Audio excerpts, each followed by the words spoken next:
If you've ever been treated like the family punchline when you were actually fighting for your life, hit that like button and subscribe right now. You're not going to want to miss what happened next. My name is Jordan Blake, and for 5 years my family told everyone I was faking a congenital heart defect for attention.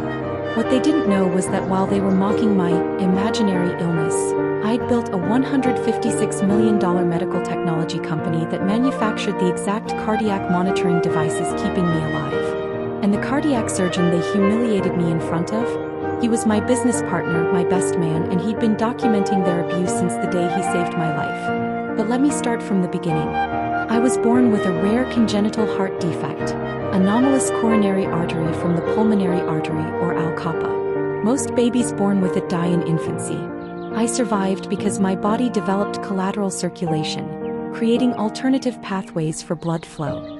But it left my heart weak, my exercise tolerance limited, and my future uncertain. Growing up, I was the kid who couldn't keep up in gym class, who sat out during family hiking trips, who needed rest breaks when everyone else was fine. My parents, both athletes, both obsessed with fitness and achievement, were perpetually disappointed. "Push through it, Jordan," Dad would say. "Pain is weakness leaving the body." Mom was worse. "You're letting your condition define you. Other kids with worse problems still play sports." My younger brother Kyle was their golden child. Star football player, track champion, full ride to USC. Everything I wasn't. I made it through college by carefully managing my energy, avoiding stress, and seeing cardiologists regularly. I graduated from Stanford with a degree in biomedical engineering, got a good job at a medical device company in San Francisco, and thought I'd finally proven I could succeed despite my limitations. Then at 27 my collateral circulation failed. I was in a business meeting when my heart basically short-circuited. Severe chest pain, couldn't breathe, collapsed. My colleagues called 911.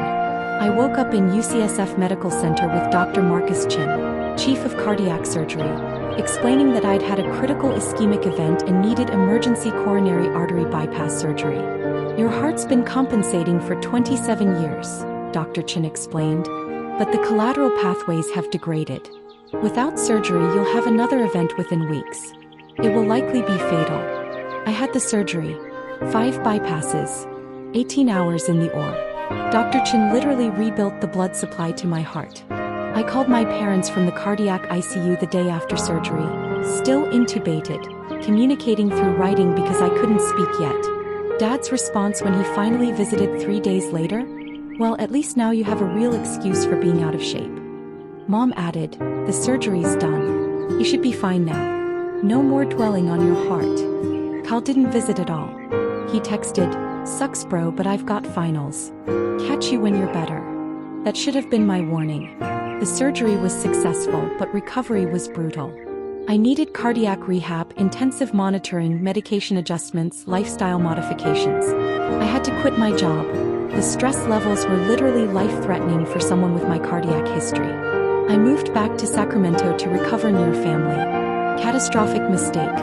Within a month, the narrative shifted from "Jordan had necessary surgery" to "Jordan is milking his surgery for attention." I had to wear a cardiac event monitor, a device that continuously tracked my heart rhythm and would alert emergency services if I had another event. It was visible under my shirt, wires leading to electrode patches on my chest. Kyle started calling it my victim badge. At family dinners, he'd point at the monitor bulge under my shirt and laugh. "Still wearing that thing? Dude, the surgery was 6 months ago. Move on." Dad began questioning whether I really needed the monitor. "The doctor said you're recovered. Why are you still acting disabled?" "I'm not acting disabled. I have a legitimate cardiac condition that requires monitoring," I explained for the 100th time. "You're 28 years old," Mom said. "Your brother runs marathons. You can barely walk upstairs without complaining. Maybe if you exercised more." Exercise could trigger another cardiac event. My cardiologist specifically. "Your cardiologist is probably just covering himself legally," Dad interrupted. "Doctors always exaggerate risks." They started refusing to accommodate my medical needs. When I asked if we could avoid the Brazilian steakhouse for dinner, the high-fat, high-sodium menu was dangerous for cardiac patients. Dad said I was controlling the family with fake restrictions. When I had to cancel on Kyle's birthday party because I'd had an arrhythmia episode and needed to stay near medical facilities, Mom told extended family I'd bailed because I'm jealous of Kyle's success. The worst part was how they treated my cardiac events. I had 3 significant arrhythmia episodes in the first year post-surgery. Each time, my monitor alerted emergency services. Each time, I ended up in the ER for monitoring and medication adjustments. Each time, my family acted like I was staging medical emergencies for attention.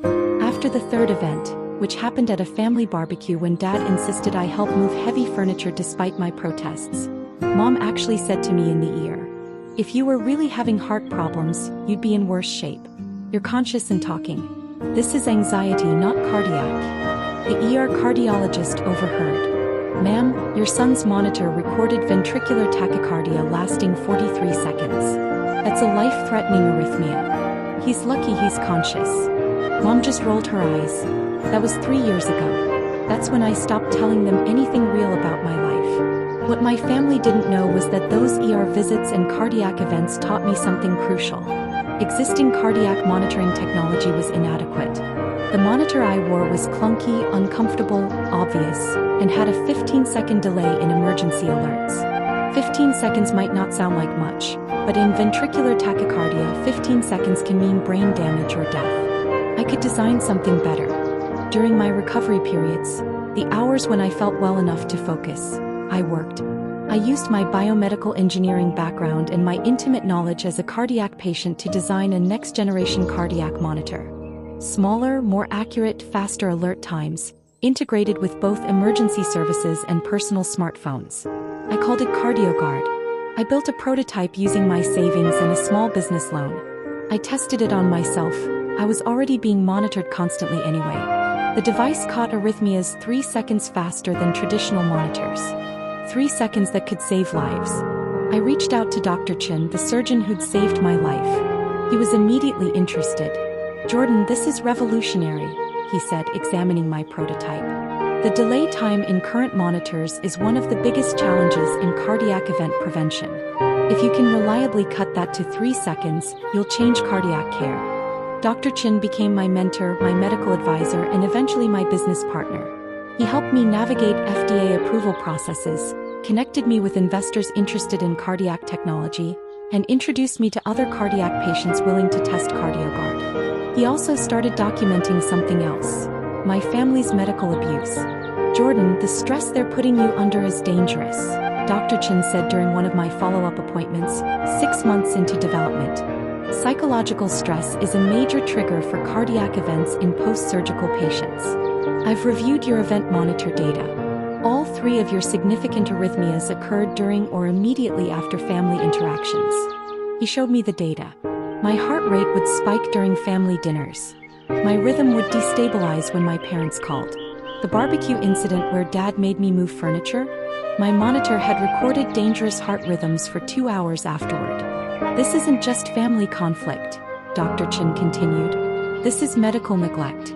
They're creating conditions that trigger life-threatening events, then mocking you for having those events. In California, that's elder abuse law territory. You're a dependent adult due to your disability." "They're my family," I protested weakly. "Family doesn't endanger your life and call it motivation," Dr. Chin said flatly. "I'm documenting everything.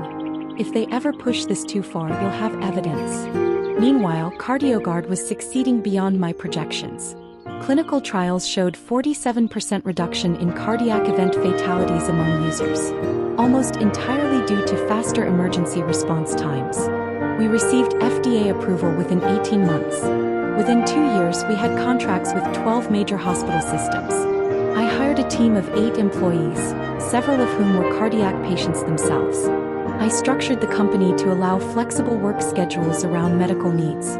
No one should have to choose between their health and their livelihood. Within 3 years, CardioGuard Medical Technologies was valued at $156 million. We'd manufactured over 50,000 monitors. We'd saved an estimated 237 lives through faster emergency response. My personal wealth reached $3.4 million annually between salary and stock options. I bought an accessible condo near UCSF Medical Center, close to emergency care, elevator building, cardiac rehab facilities nearby. Dr. Chin became more than a business partner. He became my best friend, the brother I wished I'd had instead of Kyle. And I told my family nothing. Why? Because I needed to know if they'd love me without success. If they'd believe my heart condition was serious even when I wasn't rich. If they'd support me when they thought I had nothing to offer. I already knew the answer. But I wanted to watch them prove it one more time. The wedding invitation came 18 months ago. Kyle was marrying his college girlfriend, Amber. A sweet woman who'd always been kind to me, who seemed unaware of how my family treated me. The invitation came with a note from Mom. We expect you to attend without making it about yourself. No medical equipment visible, no talk about your condition, and please try to look healthy. This is Kyle's day. I almost declined, but Dr. Chin convinced me otherwise. Jordan, I've been documenting their abuse for 3 years, he said during my quarterly cardiac checkup. The stress-triggered events, the mockery, the medical dismissal. I've got 22 documented instances where their behavior directly correlated with dangerous cardiac events. He showed me the file. It was extensive. Recorded phone calls where Dad questioned my need for monitoring. Text messages from Mom suggesting I was addicted to victim status. Social media posts from Kyle mocking his invalid brother. I want to go to this wedding, Dr. Chin said. Not as your doctor, as your friend. Kyle doesn't know I'm your surgeon or business partner. If they publicly dismiss your heart condition again, I want permission to intervene. Why would you do that? I asked. Because you're my friend. Because what they're doing is dangerous. And because I'm tired of watching families kill their disabled relatives through tough love. I gave him permission. I also told him he'd be my best man. At the wedding I'd someday have, when I found someone who loved me despite my heart condition. He laughed. Deal. But first, let's make sure you survive your brother's wedding. I also contacted my lawyer, Elizabeth Park, who'd helped structure my company. I need you on standby at the wedding. If things go the way I think they will, I'm finally ready to set boundaries. Elizabeth had been pressuring me to pursue legal action for over a year. She'd compiled evidence of fraud. My parents had opened credit cards in my name during my recovery period, racking up $63,000 in debt. They'd claimed it was for medical expenses they'd paid. They hadn't paid a single medical bill for me. I'll be ready, Elizabeth said. One call and I'll bring the documentation and the authorities. The wedding was held at a vineyard in Napa Valley. 200 guests, extended family friends, Kyle's football teammates, Amber's sorority sisters. I wore a suit tailored to hide my cardiac monitor, though the device was still visible if he knew what to look for. I couldn't remove it. My cardiologist's orders were non-negotiable. One missed event could be fatal. Dr. Chin arrived with his wife, Dr. Sarah Kim, a neurologist. Kyle had met Dr. Chin once at a Stanford alumni event and invited him, having no idea he was my surgeon. Kyle thought he was just networking with a prominent cardiac surgeon. Elizabeth was in a hotel 3 miles away with a police detective, Officer Rodriguez, who specialized in elder abuse and financial crimes. She'd been building a case based on my documentation. Your family has committed multiple felonies, Elizabeth had explained. Identity theft, financial exploitation of a dependent adult, reckless endangerment through medical neglect. The moment they publicly disparage your condition while you're wearing a medical device that proves its severity, we have grounds for criminal charges. I didn't want revenge. I wanted them to understand what they'd done. I wanted consequences that matched the harm. But I also wanted to be done. Drop a comment and let me know where you're watching from tonight. The wedding ceremony was beautiful. Kyle and Amber looked happy. I sat in the back monitoring my heart rate on my phone. The CardioGuard app showed real-time data. Elevated but stable. Weddings were stressful but manageable. The reception started smoothly. I found a table in the corner, away from the dance floor noise that could stress my system. Dr. Chin and his wife joined me, providing a buffer from family. Then Dad spotted me. He walked over with Uncle Frank and 2 of Dad's running club friends. Jordan, why are you hiding in the corner? Come celebrate with the family. I'm fine here. Less noise, better for my heart rate. Dad laughed. Your heart rate? Jesus, Jordan, you had surgery 5 years ago. When are you going to stop using your heart as an excuse to avoid life? Uncle Frank added, your brother ran a marathon last month. You can't even stand at your own brother's wedding. I have a congenital heart defect that required 5 bypass surgeries, I explained calmly. Standing for extended periods increases cardiac workload. My cardiologist. Your cardiologist is probably billing your insurance for unnecessary follow-ups, Dad interrupted. This whole cardiac patient identity you've built is getting old. I touched my chest instinctively. My monitor had vibrated slightly, alerting me to an elevated heart rate. The stress was affecting me already. Mom approached with Aunt Linda and 3 of Kyle's groomsmen. This was escalating. Jordan, we need to talk about your behavior, Mom said loudly. Several nearby tables turned to look. You've been sitting here like a victim all evening. This is your brother's wedding. Can't you pretend to be normal for one night? I'm being normal for someone with my condition, I said, keeping my voice level. I'm managing my health responsibly. Kyle joined the growing circle, drink in hand, already tipsy. Bro, seriously? You're making this about you again? Can't you just be happy for me? I am happy for you. I'm just sitting quietly. With that thing, Kyle gestured at the slight bulge of my monitor under my shirt. You're still wearing that victim badge. Dude, it's been 5 years. Get over it. My heart rate spiked.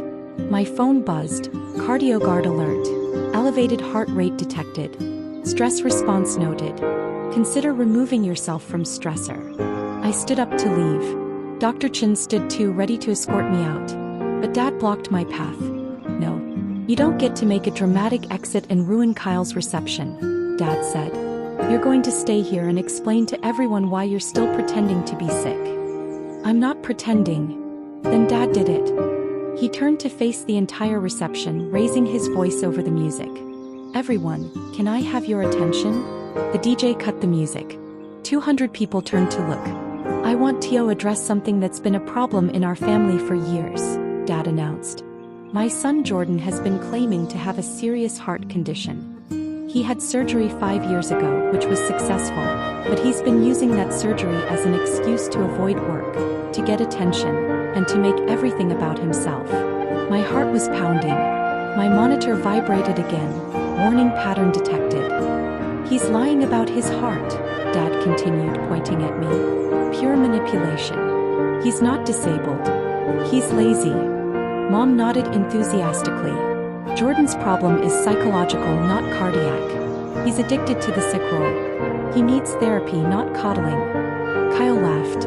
Yeah, my brother's great at playing the victim. Should have been an actor. Uncle Frank pulled out his phone. I'm actually posting about this on the family Facebook group. We need to stop enabling Jordan's delusions. I touched my chest. My monitor was vibrating continuously now, concerning rhythm detected. My CardioGuard app showed my heart rate at 142 BPM, irregular pattern, potential arrhythmia developing. Dr. Chin stepped forward. Excuse me, he said, his voice cutting through the murmurs like a scalpel. I'm Dr. Marcus Chin, Chief of Cardiac Surgery at UCSF Medical Center. The room went silent. Kyle's face went pale. He suddenly recognized Dr. Chin as more than just a networking connection. Dr. Chin walked toward my father. I performed Jordan's coronary artery bypass surgery 5 years ago. 5 bypasses to correct anomalous coronary artery from the pulmonary artery, a congenital defect he was born with. Dad's mouth opened. But he recovered. The surgery fixed. The surgery saved his life, Dr. Chin interrupted. But Alcapa patients require lifelong monitoring. Jordan wears a cardiac event monitor because he's had 3 episodes of ventricular tachycardia post-surgery. That's a life-threatening arrhythmia that can cause sudden cardiac death. He pulled out his tablet, showing something to the crowd. These are Jordan's cardiac event records from the past 5 years. Would you like me to read them aloud? That's private medical information, Mom stammered. Jordan gave me explicit consent to disclose this information in situations where his medical condition is being publicly dismissed, Dr. Chin said coldly. He looked at me. Jordan. I nodded, one hand still pressed to my chest. My heart was racing. Dr. Chin pulled up a document. Jordan Blake had his first post-surgical cardiac event on June 15, 2020. Ventricular tachycardia lasting 38 seconds. It occurred 2 hours after a family barbecue where, according to his event notes, his father insisted he help move heavy furniture against medical advice. Dad's face drained of color. Several guests were filming on their phones. Second cardiac event, September 3, 2021. Ventricular tachycardia lasting 43 seconds. Occurred during a phone call with his mother, who was, and I quote from Jordan's notes, screaming that I'm faking my disability for attention. Mom started crying. That's out of context. Third cardiac event, March 22, 2022. Sustained ventricular tachycardia lasting 51 seconds. Occurred at a family dinner where Jordan's brother publicly mocked his cardiac monitor. This event required emergency cardioversion. Kyle's drink slipped from his hand, glass shattering on the floor. I've documented 22 instances where your family's psychological abuse directly triggered stress responses that elevated Jordan's cardiac risk, Dr. Chin continued. In cardiac patients with Jordan's history, psychological stress is as dangerous as physical exertion. Your behavior has triggered 3 potentially fatal events. Your abuse worsened his condition by approximately 60%. He turned to face the entire reception. Anomalous coronary artery from the pulmonary artery has a 5-year post-surgical survival rate of 83%. Jordan is lucky to be alive. He requires continuous monitoring because sudden cardiac death is a real, documented risk. Amber, Kyle's bride, looked horrified. Kyle, you told me Jordan was exaggerating. I thought, Dad said, Kyle stammered. Dr. Chin pulled up another screen. But here's what you really need to know. While you've been calling Jordan lazy and manipulative, he's been building something extraordinary. He turned the tablet to show the screen. CardioGuard Medical Technologies website, featuring my face and title, Jordan Blake, founder and CEO. Hit that subscribe button if you've ever had to prove your invisible disability was real, because what happened next shocked everyone. The cardiac monitor Jordan wears? He designed it, Dr. Chin continued. CardioGuard monitors are now used in over 300 hospitals nationwide. They've saved 237 lives through faster cardiac event detection. He pulled up another screen. CardioGuard Medical Technologies is valued at $156 million. Jordan's personal net worth is approximately $3.4 million. He built this company while managing a life-threatening cardiac condition that you claimed didn't exist. Mom collapsed into a chair. Dad's face went from pale to gray. But wait, Dr. Chin said, his voice hardening. There's more. Jordan didn't just build a company while you mocked him. He also paid off your credit card debt. He looked at my parents. Remember the $63,000 in credit cards you opened in Jordan's name during his recovery, claiming it was for his medical expenses? Dad's hands started shaking. Jordan discovered the fraud 2 years ago. Did he report you? No. He paid off the debt himself to protect his credit score because he needed good credit to secure business loans. You committed identity theft against your disabled son, and he covered for you. Dr. Chin pulled out a folder, his documentation weapon. I have records of every fraudulent charge.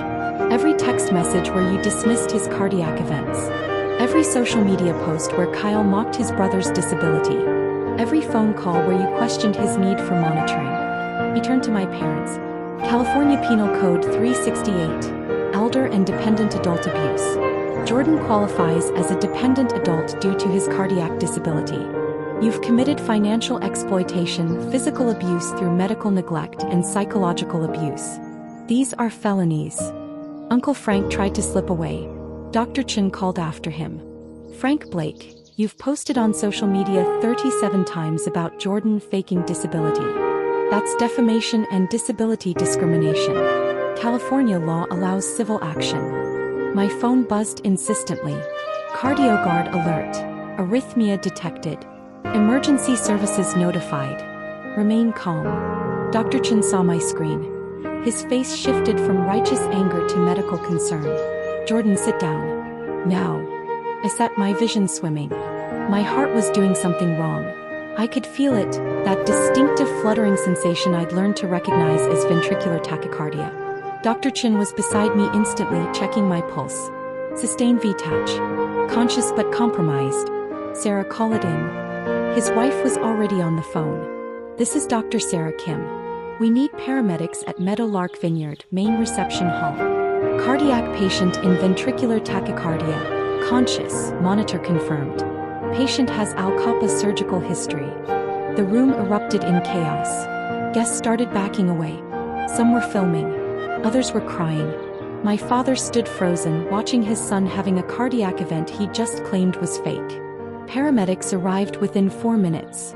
The vineyard was required to have them on standby for events this size. They confirmed VTACH, loaded me onto a gurney, started in 4. Dr. Chin rode in the ambulance, still in his wedding attire. "You're going to be fine, Jordan. Your monitor alerted us fast. You designed it well."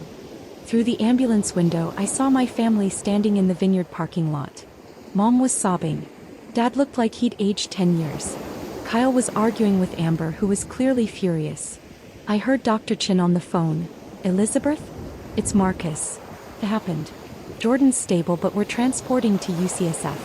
The family just publicly dismissed his cardiac condition at a wedding reception, triggering a documented VTACH episode.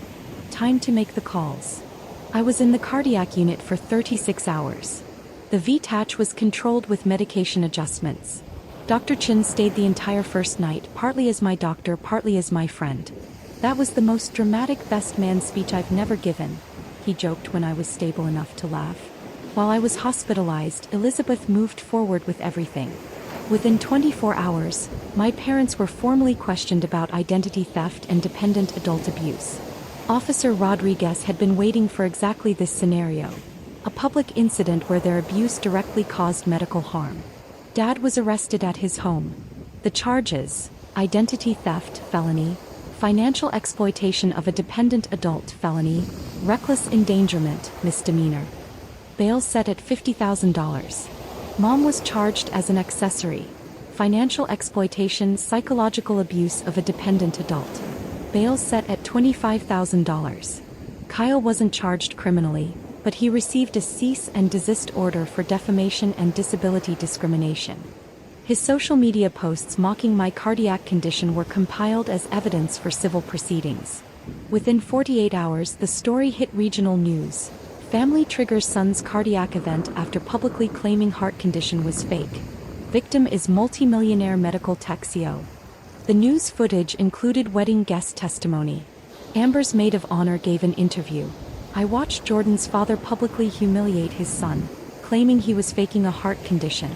Then I watched that son collapse in cardiac arrest while wearing a medical monitor that proved everything was real. It was horrifying. Within 72 hours, Kyle and Amber's marriage was annulled. Amber filed the paperwork herself. According to mutual friends, she told Kyle she couldn't be married to someone capable of that cruelty toward family, especially disabled family. Uncle Frank's employer, a corporate HR firm, fired him after his defamatory Facebook posts went viral.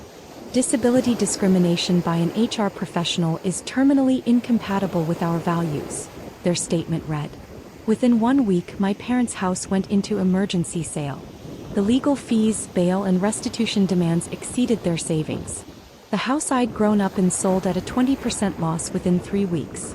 Within 2 weeks, extended family fractured. My mother's sisters cut contact with my parents. My father's brothers issued a public apology to me on Facebook and announced they'd be testifying in my favor if needed. Within 1 month, plea deals were offered. Dad pled guilty to identity theft and financial exploitation. 18 months in county jail, 5 years probation, $127,000 restitution, fraud repayment, my medical costs they'd promised to pay but didn't, legal fees, permanent restraining order. Mom pled guilty to financial exploitation. 1 year in county jail, 3 years probation, $48,000 restitution, permanent restraining order. Kyle settled the civil defamation suit for $180,000, the maximum his insurance would cover. His football career aspirations ended when the settlement became public. Teams avoided him due to character concerns. The wedding venue refunded Amber's deposit in full and issued a public statement supporting victims of family abuse. Dr. Chen's testimony in my case was damning and irrefutable. His documentation of stress-triggered cardiac events, his recordings of my parents dismissing my condition, his expert testimony about the medical dangers of their behavior. It destroyed any defense they attempted. It's been 11 months since the wedding. I haven't spoken to my parents or Kyle since the ambulance doors closed. The restraining orders remain in effect and I've never been more at peace. My parents served their jail sentences and are now on probation. Dad works as a warehouse supervisor. His finance career ended with the felony conviction. Mom works retail for the first time in her life. They live in a 2-bedroom apartment in the same complex where Uncle Frank now lives after his divorce. Kyle moved to Arizona to escape the stigma. Last I heard, he's working in construction and trying to rebuild his life. Amber remarried. Someone who apparently treats her better than my family treated me. My company continues thriving. We've expanded to 19 employees and launched CardioGuard 2.0 with AI-powered event prediction. Valuation reached $203 million. We've now saved over 400 lives through faster cardiac event detection. I'm dating someone I met through a cardiac support group. Alex has a congenital heart defect too, different from mine but equally serious. He understands the monitors, the medications, the limitations, the fear. He's never once questioned if I'm really sick enough to need accommodation. Dr. Chin remains my best friend and business partner. He's also my actual best man. I proposed to Alex 3 months ago and the wedding is next spring. Dr. Chin jokes that his speech will be much less dramatic this time. My extended family members who apologized have been allowed back into my life on a probationary basis. My aunts, my father's brothers, several cousins, they've proven through consistent action that they believe me, support me, and respect my boundaries. The relatives who stayed loyal to my parents, they're no longer part of my life. I don't miss them. My parents tried reaching out through their probation officer 4 times in 8 months. Each message was some variation of, "We understand now. We're so sorry. Please forgive us." I never responded. Forgiveness doesn't require reconciliation. 2 months ago, Dad had a minor heart attack. Ironic, considering he spent years claiming heart conditions were exaggerated. Multiple relatives contacted me, trying to guilt me into visiting. I sent flowers to the hospital. The card read, "Wishing you the medical support and family compassion you denied me. May your cardiac event monitor be more accurate than your perception of mine." I didn't visit. I don't plan to. Some people think I'm cruel. That family should forgive family. That I'm holding a grudge. But here's what those people don't understand. My family didn't just hurt my feelings. They triggered 3 potentially fatal cardiac events. They committed financial crimes against me while I was disabled. They created stress conditions that my cardiologist calculated worsened my cardiac outcomes by 60%. They didn't just refuse to believe me. They actively endangered my life and mocked me for nearly dying. I don't owe them forgiveness that looks like access. I don't owe them the comfort of knowing I've moved on in a way that absolves their guilt. I owe myself protection. I owe myself a life surrounded by people who believe my cardiac monitor isn't a victim badge. It's a life-saving medical device. Last month, I spoke at a cardiac patients conference. 300 people with congenital heart defects, all fighting for understanding, for accommodation, for dignity. I told them my story. I showed them the photo from Kyle's wedding. The moment Dr. Chin stood up, the moment my family's faces changed, the moment before I collapsed into VTACH. And I told them what I wish someone had told me 5 years ago. Your cardiac condition is real. Your limitations are valid. And you don't owe anyone access to you while they're endangering your life. You're not lazy. You're not manipulative. You're not exaggerating. You're surviving with a heart that's literally trying to kill you, and that makes you stronger than they'll ever understand. Build your life anyway. Build your success anyway. Build your happiness anyway. And when they finally see your cardiac monitor was real all along, you don't have to look back. The room gave me a standing ovation. Those who could safely stand. Others raised their fists, their hands to their chests where their own monitors sat. A room full of people who understood. That's my family now. As for my biological family, I hear they're struggling. Dad's warehouse job barely covers their rent. Mom's retail wages aren't enough. Kyle's construction work is inconsistent. They lost everything. Their reputation, their financial stability, their son and brother. Because they chose denial over acceptance, pride over empathy, mockery over medical reality. Sometimes I wonder if they finally understand that my cardiac monitor wasn't a prop. Dad realizes the irony of having his own heart attack. If Kyle grasps that his brother's victim badge was actually keeping him alive. but mostly I don't think about them at all. I'm too busy living the life they said my heart was too weak to build. My company will generate $31 million in revenue this year. We'll save hundreds more lives through cardiac monitoring technology. We'll employ people with disabilities who bring expertise no able-bodied engineer could match. And I'll do it all while managing a congenital heart defect my family claimed was imaginary. That's not revenge. That's survival. That's proof that they were wrong about everything. I'm not a faker. I'm not a victim. I'm not manipulative. I'm a CEO, a cardiac patient, a fiancé, a friend.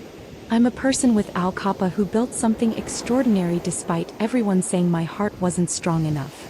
And if my family ever sees this story, I hope they finally understand. You didn't break my heart. You tested it.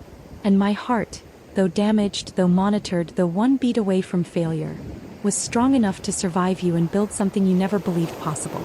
If you've ever had to prove your invisible disability was real to people who should have believed you from the start, tell me your story in the comments. What would you have done? Does any of this feel familiar? And if you're currently dealing with family who won't believe your chronic condition, document everything, get medical professionals on your side, protect yourself legally, and remember, your condition is real even if they deny it. Your success will be the validation they refuse to give. Subscribe for more stories about people who built empires while everyone doubted them. Because sometimes the best response to your faking is surviving long enough to prove them catastrophically wrong.